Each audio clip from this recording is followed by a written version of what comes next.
Olá a todos e todas, espero que vocês estejam bem. Bom, eu sou a Gabriela, faço parte do programa de residência pedagógica da UFO, na área de filosofia, e vou acompanhar vocês aí durante a vigência do projeto. E hoje eu estou aqui para auxiliar vocês com algumas atividades de filosofia, mais especificamente da semana 1 do volume 2, segundo ano do ensino médio. Bom, então o nosso tema de hoje é o ser humano, monstro ou gênio. E com esse tema, vocês podem ver aqui nesse slide, né, que eu coloquei uma figura tão conhecida aí do nosso cinema internacional, que é o Frankenstein, um monstro Frankenstein, né? Acredito que todo mundo já, pelo menos, ouviu falar. E ele é uma figura muito emblemática, né, muito fixa do que a gente pode chamar de monstro, digamos assim.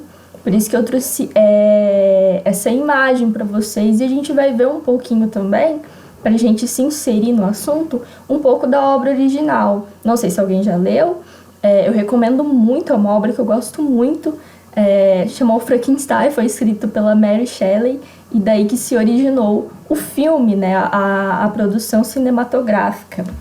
E o Frankenstein, ele vem pra gente nessa figura do monstro, e a sua formação original é feita a partir de restos mortais, né, de animais e de humanos, e aí surge então esse monstro aí indefinido, né, se ele é um animal ou se ele é um humano, porque apesar de toda a sua força, de toda a sua ardilosidade, o monstro, ele também é dotado de racionalidade. Então vejam só que figura emblemática, que figura peculiar, né, que a Mary Shelley criou. É uma mistura de homem e de animal. E a gente vai ver um pouquinho, então, dessas características para a gente definir, então, o que seria o monstro, né, o animal, e o homem, né, o gênio, a racionalidade. E aqui eu trouxe para vocês uma passagem da obra. É uma obra que eu recomendo muito, foi escrita aí pela Mary Shelley, né, uma grande escritora, filha de um filósofo, vejam só. E ao contrário do que muita gente acha da obra Frankenstein, que é apenas uma obra de terror, não é, gente. É uma obra que traz muitas reflexões filosóficas. A Mary Shelley, ela cumpre aí com a herança filosófica que ela tem na família, e ela traz pra gente muitas reflexões existenciais, políticas, inserida ali também no seu contexto, né? Era um contexto de revolução científica, de muitas revoluções políticas. Então, o Frankenstein, ele está inserido nesse contexto, muito importante. Bom, então, vamos ler a passagem. Os culpados que ainda têm as mãos cobertas de sangue são autorizados pelas leis humanas a defenderem-se antes de serem condenados. Frankenstein, acusas-me de ter assassinado, e, no entanto, matar-me-ias, a mim, a tua criatura, com uma consciência tranquila. Bela justiça do homem. Essa passagem, para quem nunca leu a obra, pode se confundir aqui com os personagens. O Frankenstein, na obra original, ele não era um monstro, e sim um médico, o Victor Frankenstein.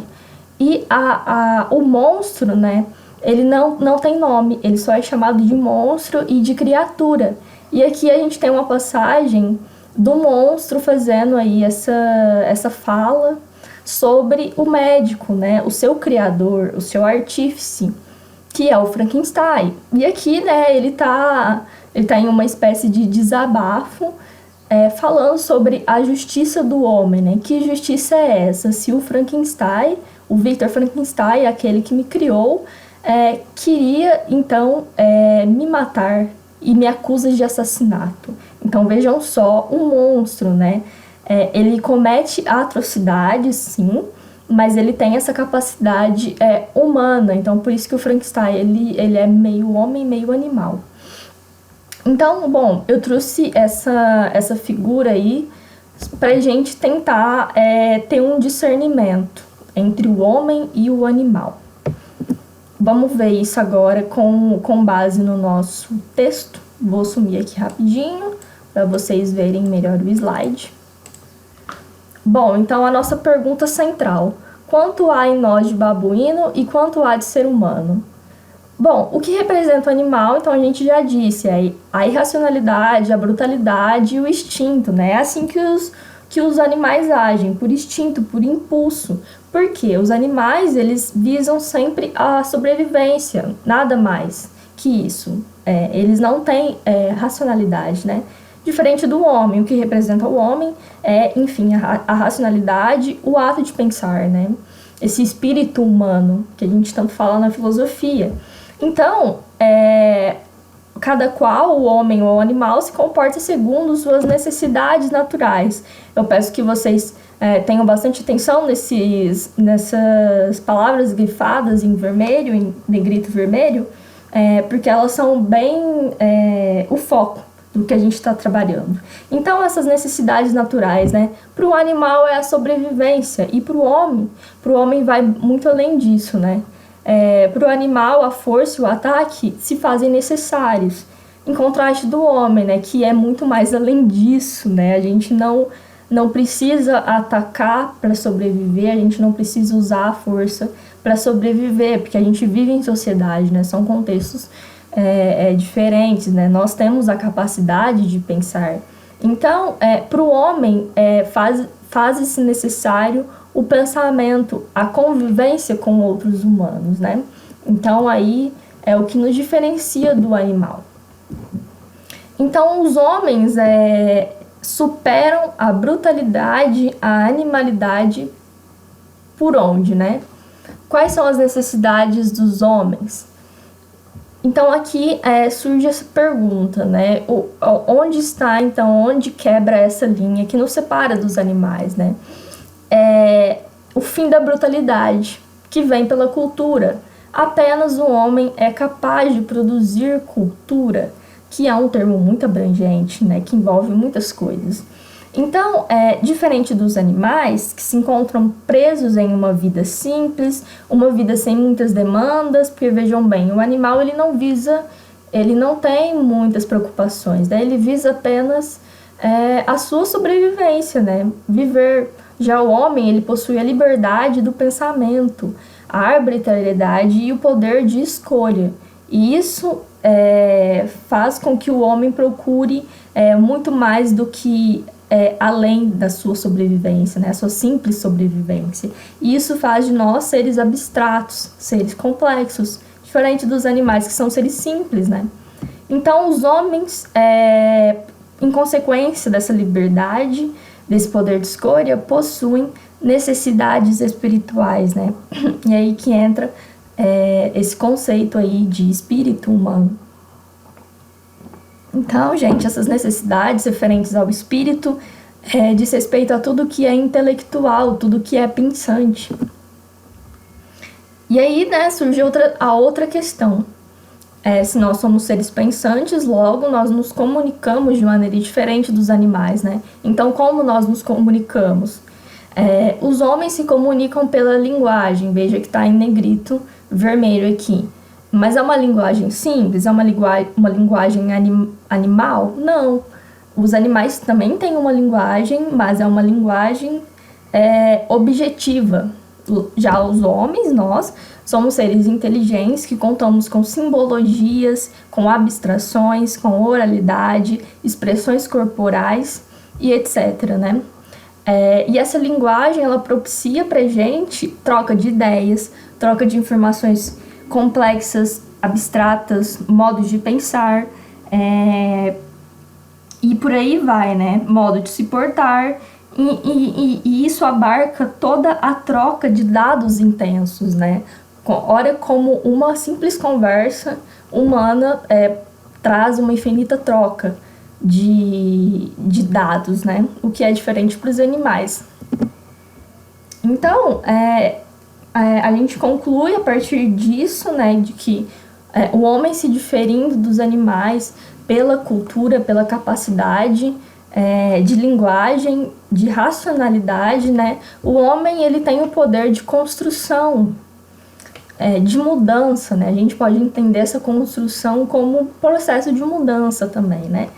E, bom, vejamos, a partir dessa inteligência, então, de suas capacidades, os homens têm esse poder de mudança. Isso significa que pela educação, pela linguagem, pela troca de conhecimento, os homens são capazes de construir sociedades, né? Então, lembra que eu tinha falado para vocês que apenas o homem é capaz de construir cultura, de possuir uma cultura? Então, a cultura, ela abarca também essa linguagem, ela abarca crenças, ideias, linguagens, educação também, né? Tudo isso engloba uma educação, né? Porque a educação, ela é uma construção. E com isso, né, com todas essas características, nós construímos sociedades. Sociedades distintas, mas todas humanas, né? A gente pode ver a diferença de nacionalidade para nacionalidade, né? A diferença de culturas, mas todas elas são humanas, né? Todas possuem características humanas. Então, bom, somente os homens são capazes de produzir essas culturas, essas linguagens, políticas, crenças e etc. Então, ao contraste disso, os animais eles não possuem essa capacidade de construção, de mudança, pois eles não possuem capacidade racional para isso, né? Eles produzem ali o que eles necessitam de imediato, né? Que é a comida, eles buscam a comida, eles constroem ninhos e não vai muito além disso, né? Da sua sobrevivência mesmo. Sua e de sua prole, né? Dos seus filhos, enfim. Então, a gente vê com isso, né, o homem, essa diferença, né? Então, lembrem aí do Frankenstein, né? O Frankenstein, ele era um homem animal porque ele tinha essas duas capacidades. Ele tinha tanto a brutalidade, né, esse instinto de preservação, né, da sua sobrevivência, quanto ele tinha também de linguagem, o monstro, né? O Frankenstein, a gente lembra da criatura do cinema, né? Mas lembrando da obra da Mary Shelley, o monstro, né? A criatura, ela fala, ela começa a possuir crenças, porque ela começa a ler. Então, essa figura, por isso que ela é bem emblemática, né? Pensem só, um monstro aí que é metade animal, metade homem. Então, mas na vida real, isso não pode acontecer, né? É fictício. O que nos separa dos animais então, esse fim da brutalidade, né? Da animalidade. E aqui, por fim, para a gente sintetizar o pensamento de cultura, né? Se o que separa aí o animal do gênio, eu trouxe uma passagem da Política do Aristóteles. Vejamos, todo homem é por natureza um animal político e social. Tem primeiro na família a sua socialização e garantia da manutenção de vida em seus aspectos financeiros e educativos, mas é na polis que se realiza plenamente, encontrando no fiel cumprimento das leis a justiça, dado que só podemos ser felizes no exercício da justa medida. Então, o que o Aristóteles está falando aqui pra gente, né? Vejamos aí a primeira frase. Todo homem é por natureza um animal político e social. O animal, só o animal, assim, né? Ele tem aquela linguagem, como a gente falou, só que ela é objetiva, ela não é complexa, ela não tem troca de dados igual a nossa, não possui cultura. Então, nós somos esse animal político e social. Por natureza, nós temos a nossa primeira socialização na prole, né? E a garantia da manutenção da vida, que se estende para a polis, para a sociedade, né? E aí a gente cria políticas, crenças, culturas, leis, educação, enfim. É uma passagem que expressa muito bem esse animal político, né, que somos. Bom, espero que tenha ficado claro esse tema e a gente vai dar uma olhada agora nas atividades que vocês têm que responder. A primeira questão: Faça a distinção entre ação instintiva e ação inteligente. Então, aqui, o que é para vocês fazerem, né? Dê exemplos disso. O que a ação instintiva é a ação animalesca, né? Animal. O animal age por instinto. Então, eu quero que vocês deem exemplos, né? Com base nessa proposta, né? Deem exemplos de ações animais. E aqui a outra proposta é a ação inteligente, que é a humana.